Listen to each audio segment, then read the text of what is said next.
All right. What's going on, everybody? Welcome back to another episode of the Coffee Q&A, your daily dose of coffee Q&A here on the onocoffee channel. I'm your host. And if you're just joining us for the very first time, we do this live stream most Monday through Fridays, 10 a.m. Eastern time. So how's it going? Hope you're doing well. Hope everyone's going good. Hope your weekend was a good one. My weekend was pretty good. Yesterday, my niece was in a choral concert, and I went to go pick them up to take them to the choral concert. She was performing, and I was like, well, let's go have some lunch before we go. And so we went to this. We're looking for a place to have lunch. And so, Kent, how are you? Good to see you. So if you remember, yesterday's Sunday, right? And here in the United States, Sunday's a little bit of a different kind of thing for going out to eat. Most people want to have a brunch on a Sunday, and brunch places tend to be rather busy. So I was kind of like, oh, where do we want to go? Good morning to you, Andrew.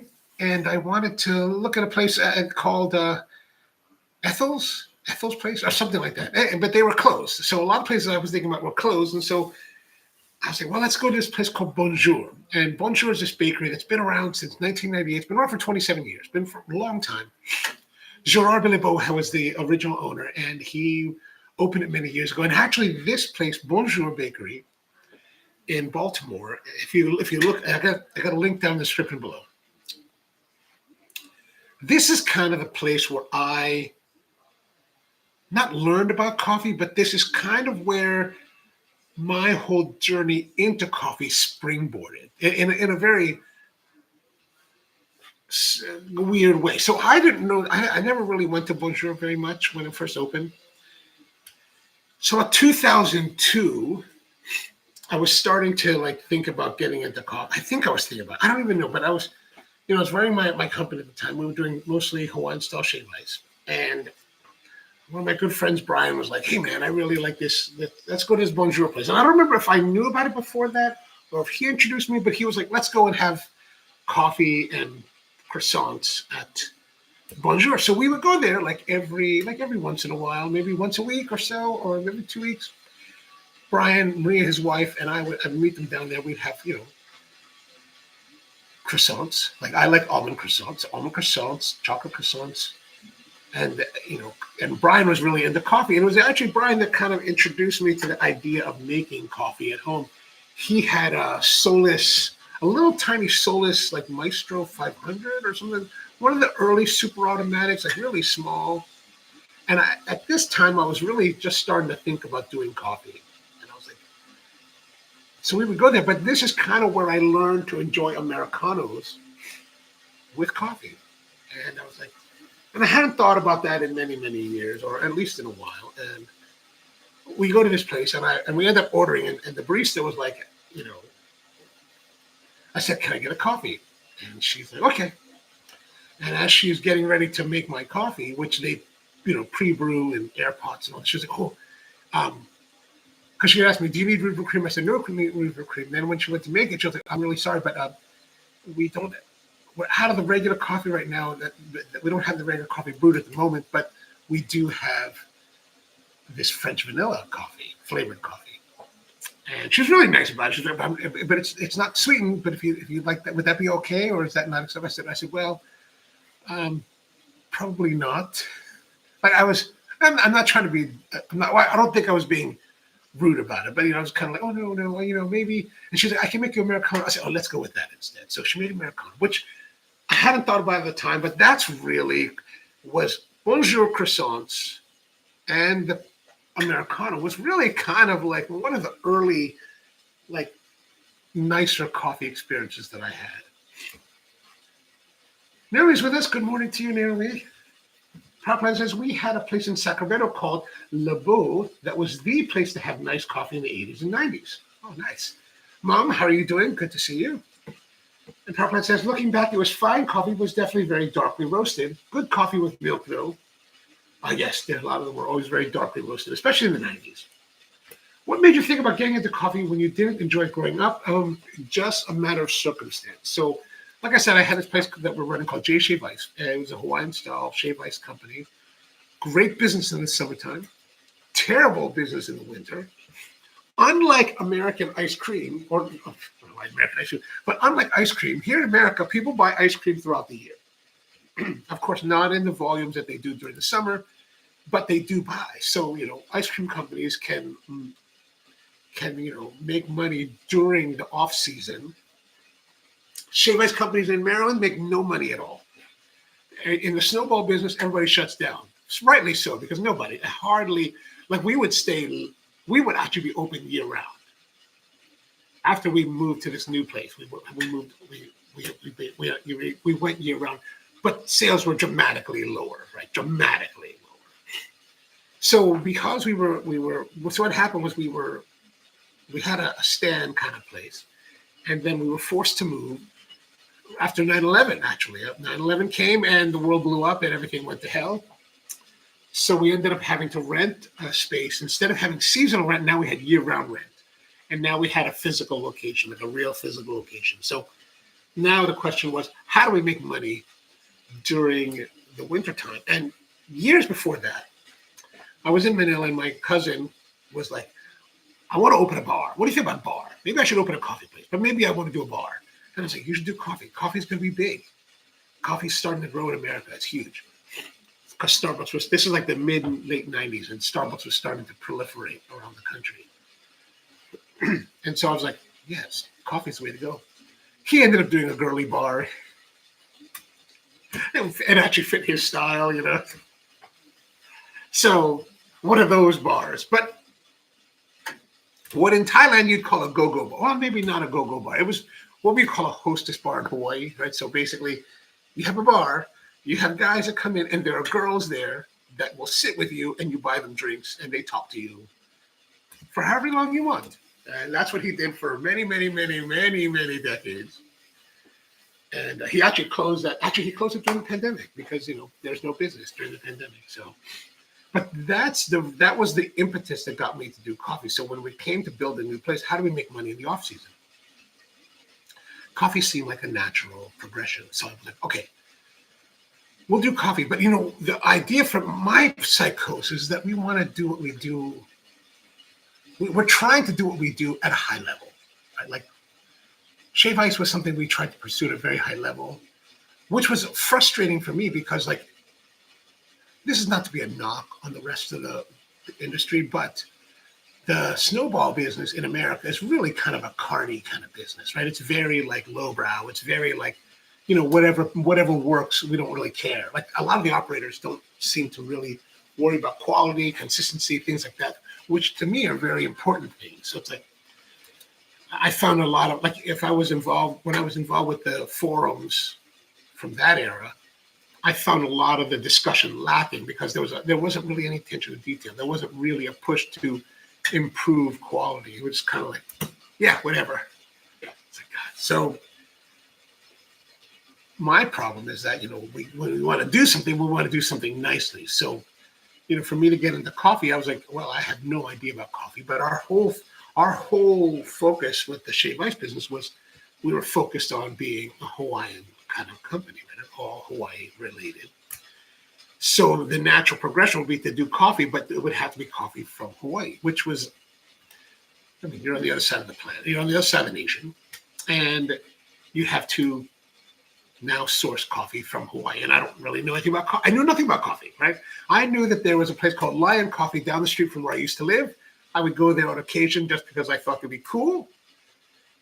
And then I knew that there were farms in Kona that I had visited a couple of times. So what I did is I just kind of reached out to people and asked them if I could, I literally said to people, can I come visit your farm? And a couple people said, yeah. And I was like, oh, all right. So I flew to Kona. And I actually went to one guy first, a guy named Gus Broxson. He owned a place called Pele Plantations. Pele Plantations still exists today. Gus had retired from the IT business in Northern California, made great money, bought a farm, became a gentleman farmer, started to do farming of coffee, and then eventually he sold it to someone else. And now Pele Plantation continues, and Gus has retired again. I don't know if he's still, I don't know where he is at the moment, but he retired from the coffee business, and I guess is enjoying life. So, but I went there, and Gus, was talking about his processes. We only pick the best quality beans. We only pick red and crimson, and blah blah blah blah. and I'm like, I'm a guy from the East Coast originally, so there's always a part of me that's kind of like, how much of this is BS, right? How much is this guy BS? But I liked him, and I liked the scene. I like what we're talking about. We got along really well, and I ended up being there for like all day long. Like I was there for like hours, far longer than the hour that I expected to be there. And I was there long enough, and it was at the end of August, so it was just the beginning of harvest, like really, really early harvest. So then by the time like 4, 5 o'clock rolled around, here comes this guy in a pickup truck with a bag of coffee, like 300 pounds of cherries. And he's like, oh, here comes some coffee. Let's go load it in. So they loaded it into the bin, and I took a picture of it. I have it somewhere. And I looked in this bin, and this like, here's 300 pounds of harvested cherry. There's not one off color in that bin. Not one. Right? And I would learn later in the industry that, depending where you go, depending who they are, like some places will strip the whole tree. And whatever color is there, green, yellow, orange, red, crimson, past that, they strip it and they use it. But, selective harvesting is really a more difficult proposition because you have to selectively harvest, and which means that on average, you will visit a tree 7 times during the season in order to get the ripest cherries, and only the ripest cherries. But I looked at this bin and I was like, oh, all right, this guy's been talking, and here's the proof. It's in the pudding right there. Boom, right there. And I was like, okay, I'm buying from this. I will definitely do business with this guy. And that's how I kind of got started many, many, many years ago. And that was like 2002.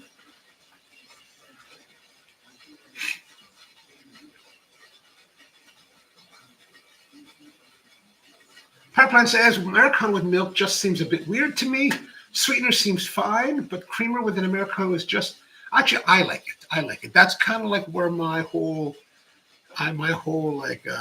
that's really my whole specialty coffee journey started, right? Like, especially when I got into like really doing specialty, when I was at my mentor shop making coffee. Like I would tell you before, like the Americano that I make in the morning, this one, I put cream and sugar in that. Still love it. I still love the idea of it. I don't do it necessarily in practice much at all, but I still love it. I don't have any hate for it. Right? The fattiness of ice cream lends itself to winter gorging. Just shave ice for snowballs and Italian ice loses its appeal. I mean, I just like ice cream. I'll eat ice cream all the time. Today's modern ice cream is so good, but it is insanely expensive. It can be. It certainly can be. $6. Yeah. That's actually my place that I go to now. I go to a place called Always Ice Cream here in Baltimore. I think like the scoop is just under $6, about $5.25, $5.50, something like that. Not too bad. And I really like the way they do their ice cream. Like it's good. It's well done. Well done. Mousse says, I absolutely love ice cream, but at the power plant stage, it's very expensive. It is. And all ice cream is not ice cream. Some are considered frozen dairy dessert due to low. Yeah, but I don't think those are expensive, right? Like if it's below. So, and here's how it works, right? So there is, and I used to make ice cream. So this is why I kind of like have a little bit of intersection with it. But like ice cream has to be above 10% milk fat.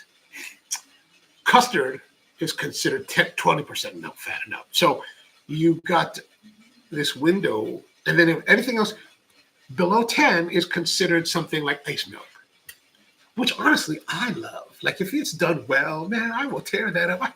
Soft serve ice cream will tear that stuff up. I don't care if it's like 10% or 8% milk fat. As long as it tastes good, I'll eat that thing. Like, I don't care.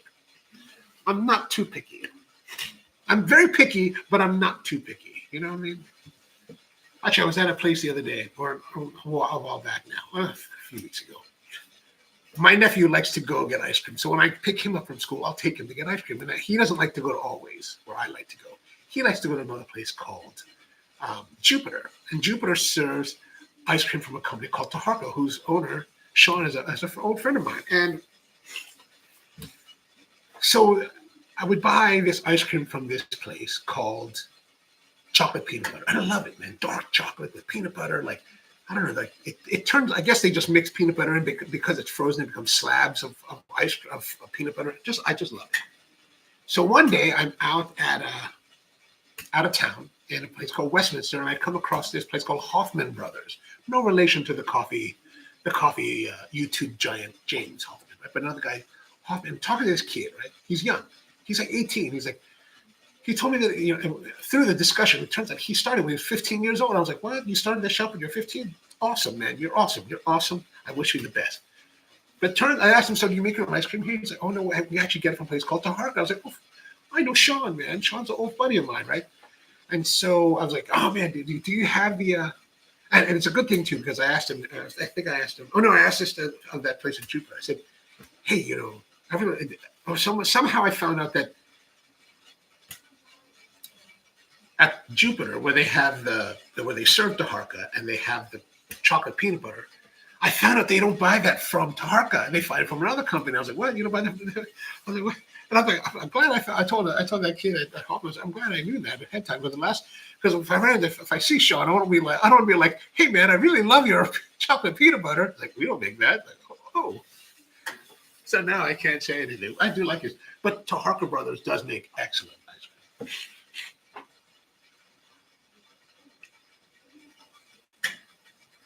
Power Plant says the coolest one was Anne's Dry Cleaner, are located in Old Laundrette. They have kept all the external features of the dry cleaner. Very unique flavors. Some were kind of challenging. Oh, that's always good. I always like that. I like challenging places. Another great ice cream spot in San Diego was Stella Jean's, started by Filipino American. They had several flavors influenced by Pinoy taste. My favorite is the pandesal. You know, one of my favorite flavors ever, and we've recreated this at Spro several times. There was a place years ago when my brother used to live in LA. Him and his wife took me to a place called Scoops in Los Angeles. And man, they had this thing called brown bread ice cream. Man, I was like, holy crap, it's amazing. So what it was malted ice cream. So you make ice cream, your ice cream base is malt. Right? Malt, you put malt in it and you make it like it tastes like malt. And then you mix in grape nut cereal. I was like, grape nut cereal? I hated grape nuts as a kid, but man, in this combination, because the ice cream softens the grape nuts because it hydrates it. And I was like, oh my god, man, it's so good. You like swirl it in, you swirl it in the grape nuts. Man, so good, so good. I've never told anyone my recipe for it because I don't want other coffee companies to be copying my stuff. But I'm telling you now, that's how they make it. But pints at the grocery store are crazy expensive too. They're often over 10. Yeah. And how many scoops are in a pint? Like 2. I think it's more expensive by the pint than at some of these scoop shops. Mousse says Taharka is one of the best. It definitely. I agree. All this talk about small business, and I can't help but think about buying a massage table from China. MJ, is that because you want to start a massage business? I mean, you should. Although, man, like massage business, that seems like hard work. Like, I can't imagine, like you're really working it. And I want to do like the Thai massage, so I want to stand on the person and hold on them and walk on their back, which I don't think anybody wants me to walk on their back. So I think business would not be very busy. Hexton Blumenthal had his bacon and egg ice cream where he overcooked the cup. I read that. I believe we tried a variation on that. I liked his show. He had that show many years ago on BBC, I think. I don't remember the name of the show, but it was basically the theme song was like ding-a-ding-ding-ding-ding, ding-a-ding-ding-ding-ding-ding. Like, he really had really great recipes. Oh, well, here's a little bit of tidbit. I don't know if you guys watch James Hoffman, because I don't. But James, when he first started out, like this is back in like the time when I was, in 2002, 2003, somewhere around there. James actually did some work with Heston, because he actually worked for a company and they did some servicing. I think it was La Spaziale he worked for. They did some servicing with the Fat Duck. So I was like, oh, that's cool. Well, I remember when him and I first met online, I was like, oh, really? That's kind of cool. In Search of Perfection, thank you. That's a great one. I have his book. M0 says, nope, already did that. My point is that in America, they want you to take out a loan from them to start your own business. Other people aren't like that. They give you access to, no doubt. All right, so let's get into what was it. Like, I'm talking about this place called Bonjour. Bonjour, there's a link down below if you want to see it. why is it when I close this, it runs away? So this is the Bonjour Bakery. So my niece is like, oh, maybe we can get the viral thing. And I was like, what viral thing? And she's like, haven't you seen it? It's on TikTok. And I was like, I haven't looked at my TikTok account in months. But evidently, this place makes these things called fruit mousse cakes. And fruit mousse cakes have been around for quite a long time. But the fruit mousse cake, for whatever reason, somebody from TikTok went in and made a video, and it has blown up. People are waiting in line, this is a place I've been to many, many times. And it's like, I can't imagine waiting outside in line. That would be miserable. I don't like to wait in line for anything. I won't, and I pretty much won't wait in line for anything. So I won't even, I was thinking, if there's a line, we're not going to stop. We're just going to keep going someplace else. But we went in because, for whatever reason, we went in maybe 1 o'clock, and just so happens that it was empty. Well, not empty, but not busy. There was no line. There was barely anyone. I mean, there's a couple of tables where people were sitting at, but it wasn't crazy busy. So we ordered some stuff, and so my niece and nephew, they both wanted a lemon mousse cake. So I bought them a lemon mousse cake, and then her mom is messaging, can you buy us a couple? Because I guess everybody wants to try. I have no idea. I have no idea what's happening here. I'm totally clueless. It's just bonjour, right? They have great croissants. That's what I'm here for. But evidently, this is what everybody wants, and it's really hard to get. So I was like, my niece is like, well, we can pick. So my mom wants the mango and the lemon. I was like, well, we should buy it now. She was like, well, we can buy it after. I was like, we should buy it right now because who knows what's going to happen. So we bought them, and they put in a box for us. And as we're sitting there, man, suddenly there was a lot of people. I was like, what is going on here? Crazy. And so so this is what they make. So they make these fruit mousse cakes. They look beautiful. I gotta say, look at this one. They do different ones. Look at that. They had the mango. They had the raspberry one. Oh, how about?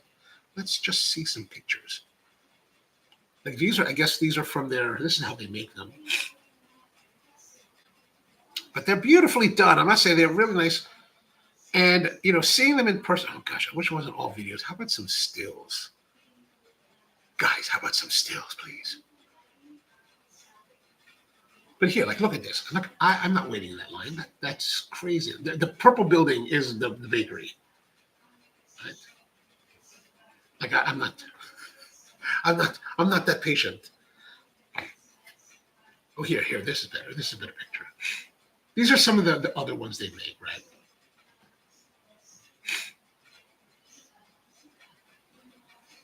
So very classic. So Gerard used to run the place, and this I found out just reading. I didn't know. I mean, Gerard is older than me, and he was in the business longer than I've been in. So, like all of the older chefs, everybody retires, and so I guess Gerard wanted to retire. So evidently, about 1.5 years ago or whatever, he decided to retire and sold the business to his sous, which is a woman by the name of Nicha McInnes. And I was like, I found that out as I was reading in the story. I was like, because I had met her, we had talked to her briefly, and I was like, oh, I said, her name is Nicha? She's like, yeah. And I was like, oh, I've never met. One of my really close friends in Dubai is also named. Her name is Nicha, but her real name is something else. But I was like, is that? Because I was like, is that? Because I never thought about it. You don't think about people's names. You just know people as they are. So I was like, is that a nickname? I was like, hey, is your name? Is that your real name or nickname? She said, oh, no, that's my real name, Nicha. And I was like, oh, okay. And she's like, why? I said, well, my other friend's, her real name is Taridako. And I was like, oh. She was like, oh, that's interesting. I was like, yeah, I don't know how. I was like, I don't know how she got the name, but I don't really ask that. So anyway, but it was really nice, and I was like, okay. So as we're sitting there, I had a bite of my niece's, and I gotta say the lemon was actually quite lemony and tart and kind of fresh. I was like, oh, that's really well done. But they're doing crazy business, and evidently this just blew up in the last 2 or 3 weeks. So I was like, evidently and I just found out, I was reading an article about it, the article that I linked down below, that said that they only do it on the weekends. I was like, do we do the weekends, really? Okay, that's good, because then I can go there during the week and not have a line to deal with to get croissants. And I was like, oh, and she was like, yeah, we sold out yesterday. I was like, you sold out yesterday? I was like, oh. So she was like, I had to get up at 2 a.m. to start baking today. And I was like, what? 2 a.m. Evidently, they made 780 and sold out. I was like, what? 780? Holy crap. And I was looking, and I know the kitchen because I've been there many times. And I was like, that kitchen is not big. Like, I don't know how in the world, I mean, I don't know how you maintain it. And she was like, I need to get a blast freezer. I was like, whoa, blast freezer. That's cool. Like, I love blast freezers, but they're big. They're big. They take up a lot of power. They cost a lot of money. But blast freezers will help because basically what you do is you mold it and you make it and then you got to freeze it. And so blast chillers will do it a lot faster. But I thought, and then while I was there, they rolled out this new product that I thought, well, that's kind of cool looking. And then when she told me, oh, we just started this today. And I was like, just started this today. All right, let's get one. And I thought I'd share it with you. So let's have a look at it. If you've seen the thumbnail, you've kind of had a sneak peek of it. So here's our box. Bonjour Bakery, fine French macarons. Well, I guess they're probably out of stickers by now, 780. Okay, so here it is. Ooh. I got to say, when I saw this, I was like, oh, that looks really nice. So here it is. This is coconut mango. Right, that's a pretty, actually, I'm going to get a photo up here for my, and here's a little detail. And I was like, it's actually really well done. Like, if you look at this thing, like there's like a straw. So it's supposed to be like, I guess, a Mai Tai or something like that, or with mango on top, and it's the cream. And then it's in a coconut. But here's the crazy thing. So like, I think it's really well done. Like, look at this. There is like flecking of, maybe that's powdered chocolate, I'm going to presume, on the outside, like there, kind of like, the shagginess of a coconut. That's pretty cool. And I don't know if this is actually intentional or if I wasn't sure if it broke during my transportation, but there's a crack here, much like there would be in a real coconut. And I was like, what in the world? If that's the case, I really love the attention to detail in this. So mango coconut, which wasn't actually my kind of like I wanted to have the mango. They have a mango one that looks like a mango. And I was like looks like the mango that's kind of like the Mexican mango, the one that's like green, yellow, and red. But by the time I was going to buy one, it sold out. Right, sold out. Can't believe it. So we're going to eat this today. I'm going to put this in M0 said that. Yeah, it looks great, doesn't it? It's a really, really beautifully made. And I mean, it's just her and her Sue, and just the two of them making all of these. And I'm like, man. And the croissants and all the regular like viennoiserie. So it's like, what in the world? The woman's a beast. She's a beast. All right, but we're going to need to have some beverage with it, man, because it's bonjour, and there's a connection to the Americano. We're going to do Americano today. And I did not bring a bigger cup. Why did I not bring a bigger cup? That's what I forgot to bring. Do I have a bigger cup somewhere? I don't really keep mugs here, so it's like.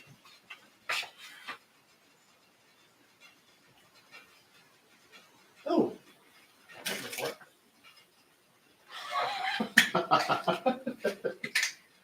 All right, this will work. This one. Let me just rinse it out. This one, oh my gosh, I totally forgot I had this. This is kind of like a larger sized diner mug. And it's from a place called Just Cup Coffee Academy, which is a Q grader school. But more importantly, it has Marty Curtis, Mr. Marty Curtis here on the mug. That's to feel. If you're not familiar with Marty Curtis is kind of one of my mentors in the business. Longtime coffee guy, veteran of American military, but a coffee roasting expert.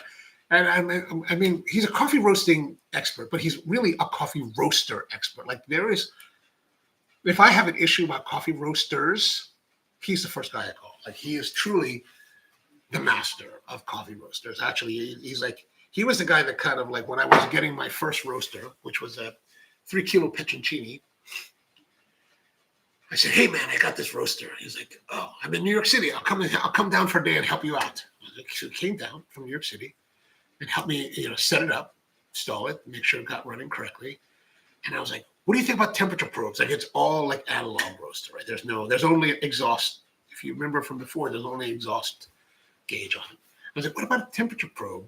Can we put a temperature probe? He's like, why don't you learn it? Practice with this for a year, and then we'll put a probe in later. All right. 8 years later, I didn't have a probe. And then I got a probe. That was like in 2016, I got a probe.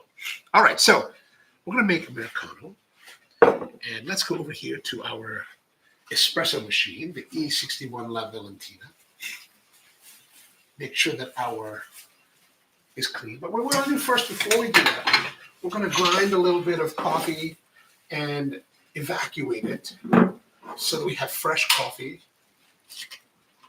Oh, just plugged in.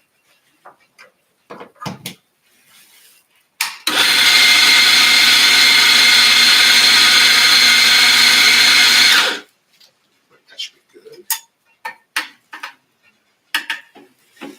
Well, I really babbled along for a long time.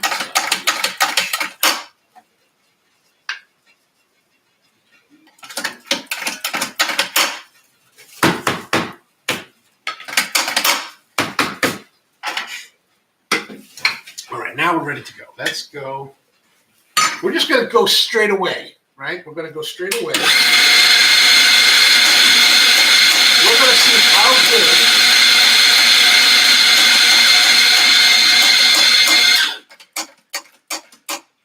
It's so cold here that I'm actually cold. All right, so here we go. Here's our little bit of lightness there, a little bit lighter here. Heavier there, right? So I'm just going to sweep around this way and then come around, just pushing it all over there. I probably put a little bit too much. I feel like I did definitely put a little bit too much coffee in here. But just move it to the center, right? And then I'm just going to get rid of that much. Readjust that a little bit. I'm going to take our tamper. This is the C plus tamper, C something tamper. Put that in here. Make sure everything is level, like I just said before.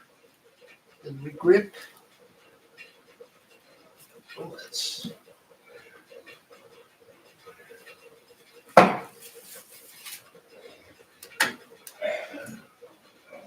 Okay, that's ready to go. Let's make sure that we have good flow. A little bit of buzzing there, but that'll be all right now. Let's get our water.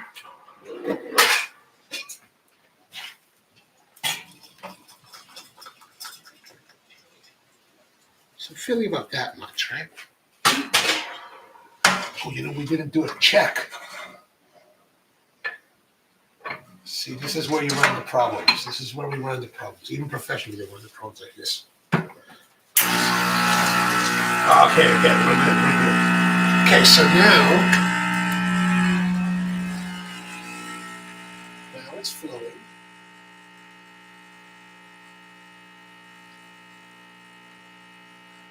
Not bad.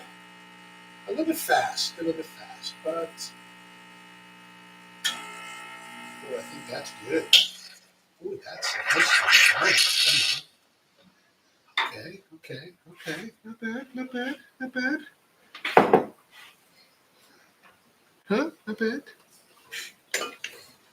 Let's bring that over here. So I would like it to be like totally covered, but I think that's more because of the proximity of the stream to our, thing. And let's look here. Okay, we've got this. Actually, maybe I'll do another.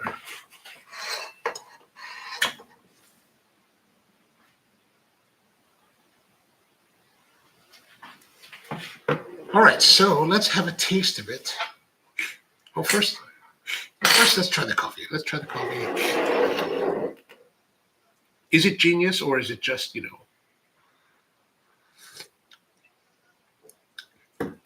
It's genius. It's coffee. It's good. Good body. Nice flavor. I'm really more interested in the coconut mango thing anyway.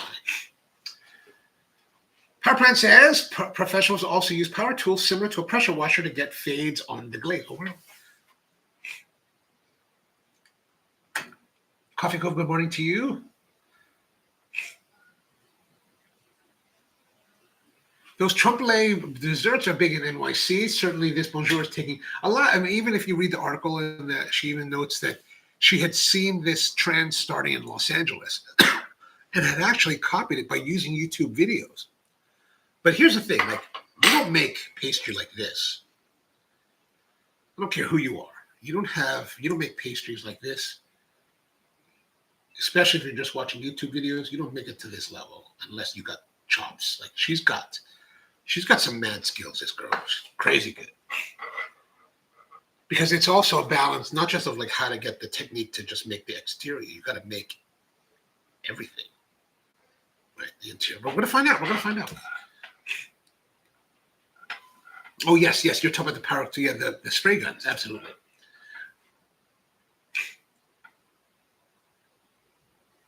Okay, so let us look here. We're gonna go and all right, I'm just gonna cut into it here. Like, how do you want to cut into it? How do you? There's a little bit of, so are these real? This is real mango, I think. Oh yeah, that's real chopped mango. All right, you know what we're gonna do? I know what I'm gonna do. We're gonna do this. We're gonna get a little bit of jiggy with it today.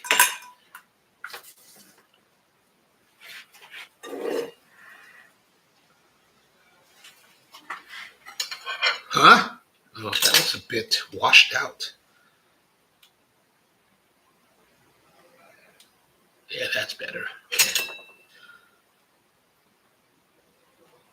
Oh man, I don't even break into this. Oh, it's like as hard as a coconut. Good Lord. I did bring a knife. I don't know why I didn't use the knife. All right, so let's look here. Let's do, oh, look at that. Still too bright.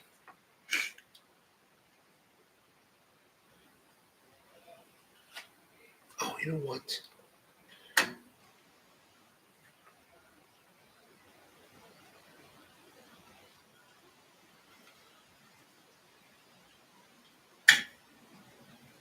Okay, there we go. That's much nicer. Okay. So let's have a look here. We've got the shell is chocolate. Let's see what the chocolate is.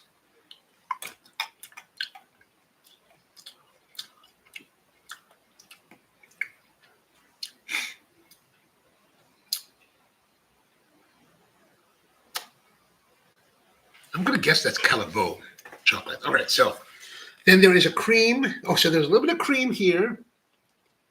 I'm going to presume that's a coconut cream.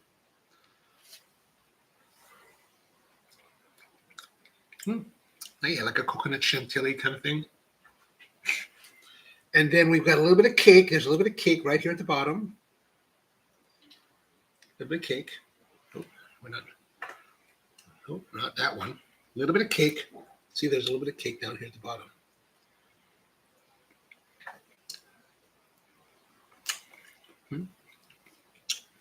And there's a mango. There's a mango like gelatin, she said. I mean, she uses gelatin for the other stuff. So there's mango puree gelatin kind of thing. Oh, that's nice. All right, so let's give it a true taste. Everything kind of together, sort of. We'll actually probably need all of that together.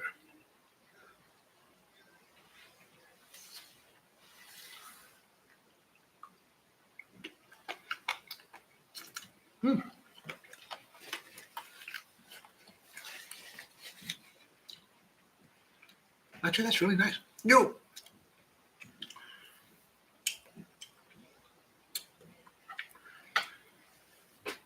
It's interesting that, you know, I grew up like not liking coffee. I also grew up not really liking coconut. So there's always part of me that's a little bit reserved with coconut. Like it's going to be that coconut, the flavor that I had when I was young that I didn't like.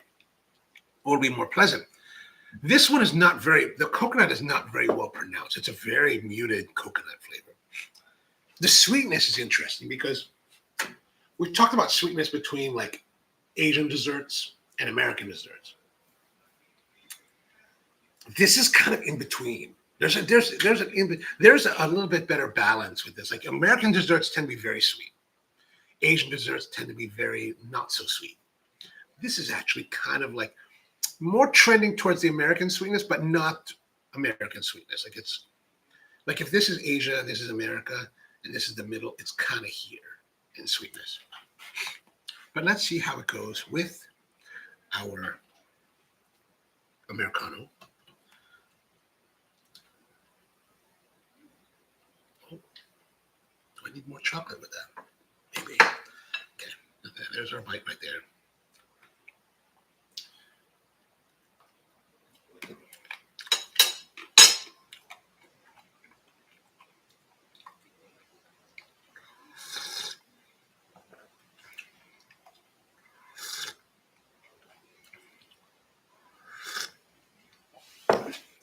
Was it Power Plant that said something about the experimental, going to places and having more experimental stuff?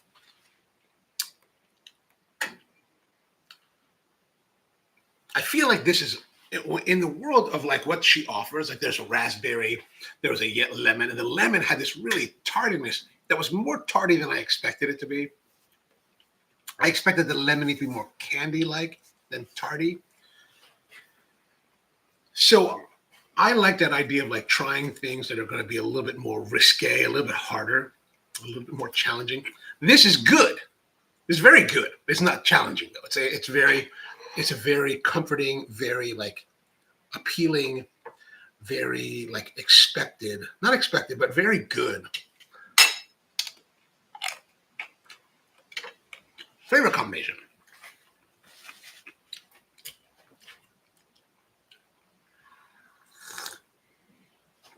But what I don't think it is not challenging. And not to say that food necessarily needs to be challenging, just that, you know, comparatively, if we think about,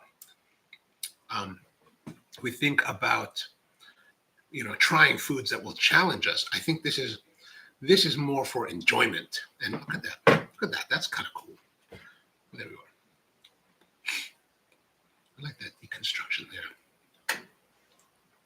Actually, what I think we should, you know, probably should just eat it like you would a coconut, right?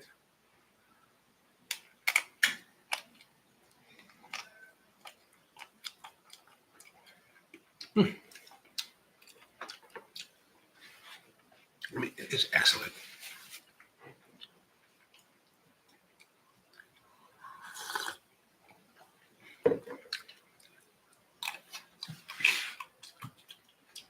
I don't even want to hostess cakes anymore. Oh, my gosh, that's funny. Kind of resembles a boiled egg inside, says Naomi. It does. It totally does. Like, look at that. That's definitely has that characteristic of the boiled egg. I kind of wish the cake was a little bit bigger, like a little bit thicker, but Power Plant says the camera needs an ND filter. The camera actually has an ND filter, but I prefer to use the camera settings rather than just a filter. What was the cost of the dessert, says Andrew? This was about $13.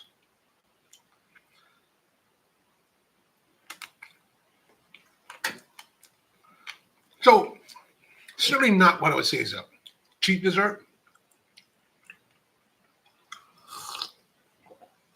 But, you know, if you look at it, there's a hell of a lot of work that went into this. Like, I'm like, okay, I totally get the cost.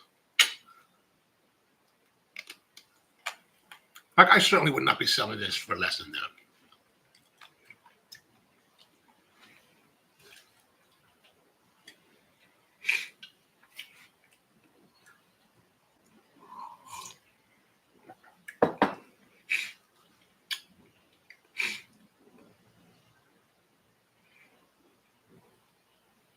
Power Plant says the chocolate shell sounds well tempered. I mean, she's done this. This is, I mean, the chef is an expert. Like, she truly is.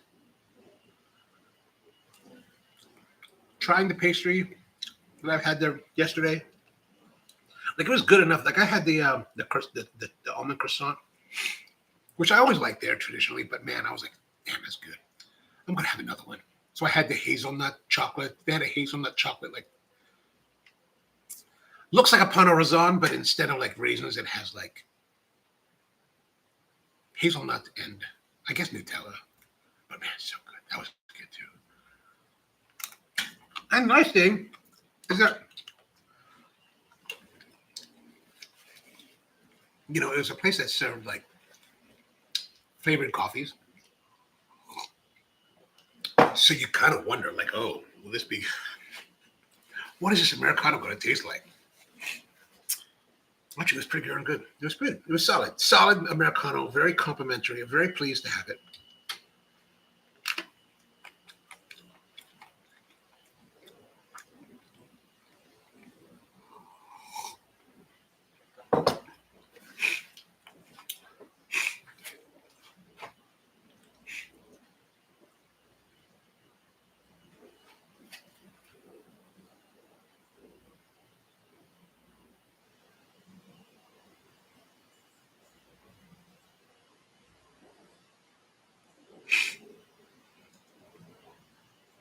Powerplant says a crazy place would actually get texture of dry coconut husk with milk chocolate curls or something like that. Well, you know, probably.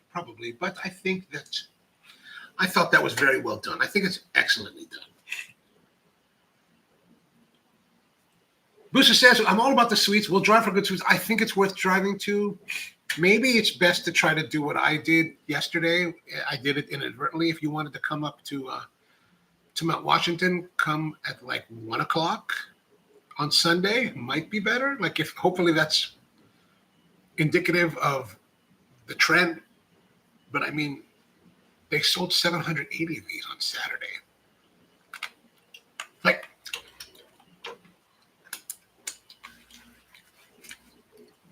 let me see. Bonjour. Bonjour is on Saturdays, 8 a.m. to 4 p.m. for 8 hours, 700. So they're selling roughly almost 100 an hour, almost 1.5 of these items a minute. It's a lot of business, and that's a lot of demand.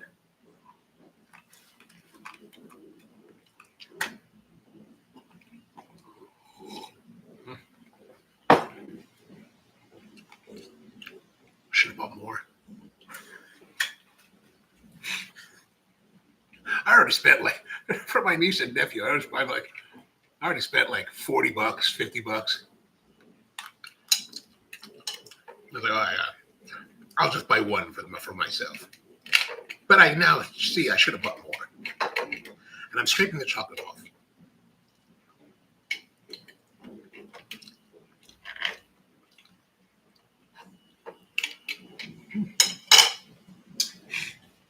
Yeah, the advice may not be worth anything because God knows, who knows what's going to happen. Like when you go, it could be. But I don't think it said in the article, and I didn't ask this because I didn't know to ask at the time.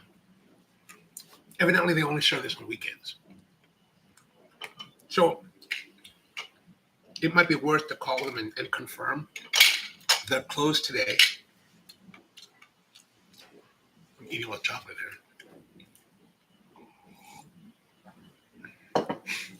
Peppermint says, I think a slice of Basque cheesecake. Gosh, every time.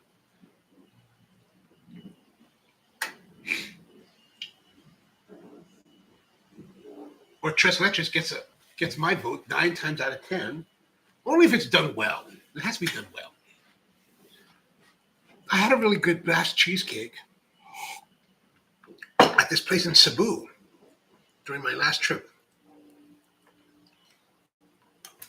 Very nicely done.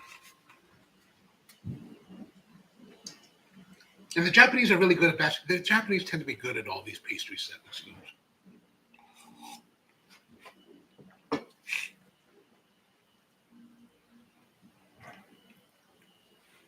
Powerplant says that Dominique Ansel has a shop in Tokyo, but the lines and prices mean I will never go there.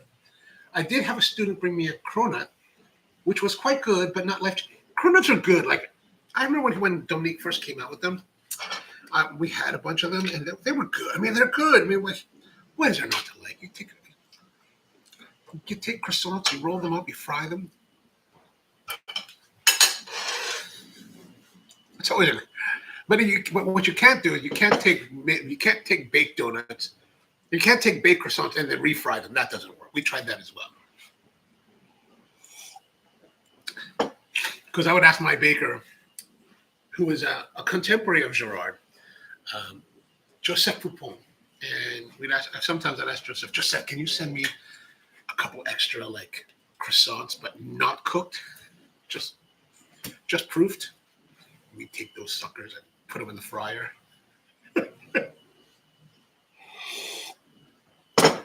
Good times. Because you know what? I'm not going to make croissant dough. Like I just don't really want to take the time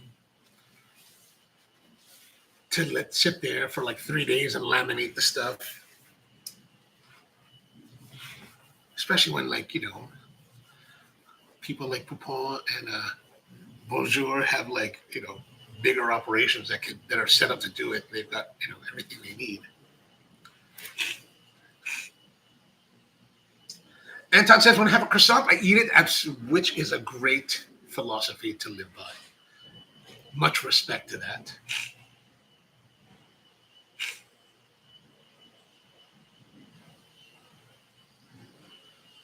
Powerplant says, almond croissant is twice cooked and tastes great. The almond croissant I had yesterday, did I take a photo of it? Was superb. Superb. It was superb. Superb. Let me see here. Maybe I didn't. I guess I didn't.